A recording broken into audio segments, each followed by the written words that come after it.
En 1859, sur l'île de San Juan, située entre les États-Unis et le Canada, à l'époque une colonie britannique, un fermier américain nommé Lyman Cutlar découvre un cochon noir en train de manger ses précieuses pommes de terre. Furieux, il tue l'animal. Mais ce cochon appartenait à un voisin britannique, Charles Griffin, qui exige une compensation.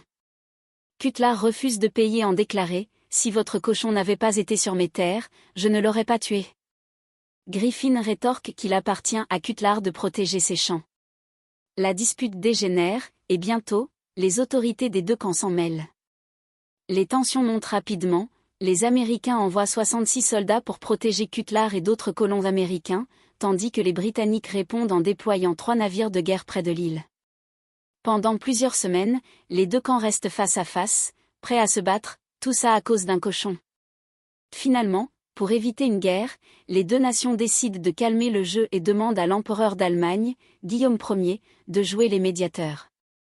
En 1872, il tranche en faveur des États-Unis, et l'île de San Juan devient effectivement américaine. La seule victime de ce conflit ? Le pauvre cochon.